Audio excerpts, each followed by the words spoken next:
A mother returns home to find her 3 children tucked into bed, but they aren't sleeping.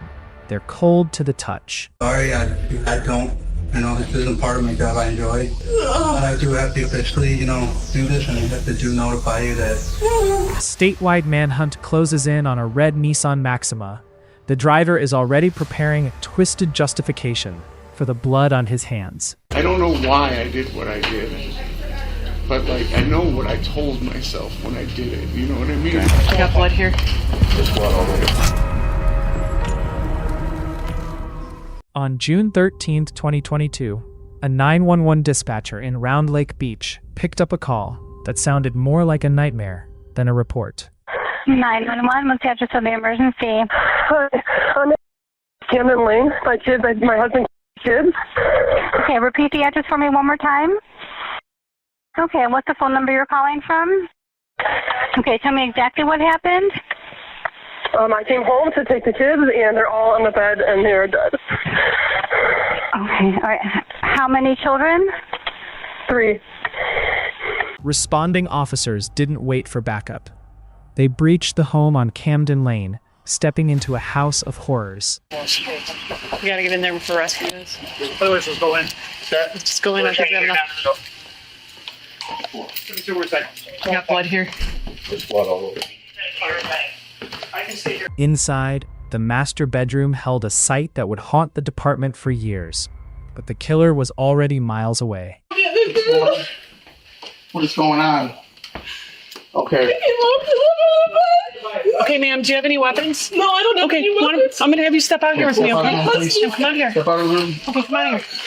Okay, ma'am. The search for Jason Carrolls turned into a high-speed pursuit that ended 17 minutes later in a mangled heap of metal off Interstate 80. Vehicles off the roadway. Vehicles off the roadway here at, he came all the way down, sorry. Water Street in Duncan. Pinned in the wreckage of his red Nissan, Jason didn't show remorse. He immediately began distancing himself from the monster in the mirror. Got any weapons in the car?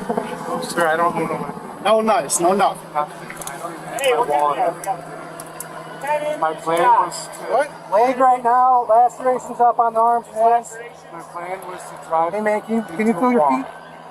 Detectives sat Jason down in a hospital room, and what followed was a masterclass in narcissistic blame shifting. You could go and look back at text messages, phone calls, since we met each other. I've always complained about how she makes up things to justify how she treats me. And I put up with it because I have no self-worth. Instead of mourning his children, Jason spent the first hour of his interrogation complaining about his wife's alleged manipulation. And she's always manipulating me, and they put me down and been mean to me. And the only time I've really been mean to her is when it's like I'm not even being... He weaponized his own depression, painting himself as the victim of a relationship he claimed was collapsing from the inside. What all transpired today? I mean, you guys are married still, from my understanding, or We're separated. you guys are separated, but legally still married? I found out the day before yesterday that she cheated on me and left me for another guy the day after my birthday. He accused Deborah of keeping the children from him, despite her letting him take them for the weekend just days prior. But the truth is she was seeing somebody instead of calling me with the kids, and you know what I'm saying? So I'd be expecting, I was trying to give her space because obviously I still wanted to be with her and everything. Mm-hmm. Jason detailed a past physical altercation, desperate to prove that Deborah was the real aggressor in their marriage. That they deserved to be with me, and that I felt like she was neglecting them, and for some reason I thought it was okay to hurt them too. I don't know why I did that. I thought we would be together, in whatever's after this life. He even tried to frame his violence as professional restraint, claiming his background in martial arts made him the responsible party. I told myself that, and you'll actually hear it in the last time we talked, I told her, if I'm not around, you're just going to start taking it out on them, and they don't deserve that. And I think I felt like I was saving them. I don't. But Jason's help took a dark, permanent turn after a final phone call wounded his ego. But it was because it was like, she's telling me that I'm a terrible father and that I don't pay attention and stuff. But it's like, then how do I notice that my daughter never has pimples on her butt and now she's got like 20? And then she was telling me that it's like, oh, those are just bumps. I'm like, you mean like the bumps that I have on my arm? Like, he described the murders with a clinical detachment, revealing that he processed the children one by one. I started giving them a bath, and for some reason I said, we're going to do it one by one, and I did one by one, and then I tried to. Okay, so you, so while, who was the first one you gave a bath to? While the older siblings watched television in the other room, Jason carried out his grim task in the bathroom. Where was he? Yeah. They were watching TV. Okay. Did at any point in time, did they come in and see anything? No, Did they? I refused to let them see anything because I don't know why, but I shut their door and I shut the bathroom door. After the children were gone, Jason attempted to end his own life, but his survival instincts fought back. The bathroom door and a closet door right next to the stairs, and I had I blacked out, and then I woke up.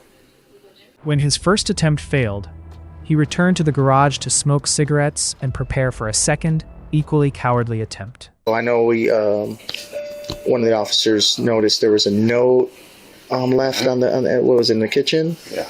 Now, was that when you left the house? I wrote that before I decided to do it. Even as he sat in police custody, Jason's primary concern wasn't the 3 lives he took, but the perceived slights against his character. I walked in and I looked to the right and I saw the door broken off the hinges. And then I saw drops of blood. And then I turned around and looked in the garage and I saw that the car was gone. And I go in the room and I saw all 3 of them there on the bed. The detective eventually had to break the news to Jason that he had survived the crash, while his children had not. I did reach out to one of them after I found out that he was cheating because she had claimed that she met him at a bar and that one of her coworkers gave him her number. Jason Carrolls will spend the rest of his life behind bars, a man who claimed to be saving his children while he was actually destroying them. And I was getting upset too because she kept saying that, like, you should be spending time with the kids. And I'm like, I'm messaging you because they're sleeping. Like, I'm messaging you because, like, I can play with them and text you at the same time. Like, Think this betrayal was deep? It gets worse. To see how a mom beat both her husband and daughter together, click the video on the screen right now.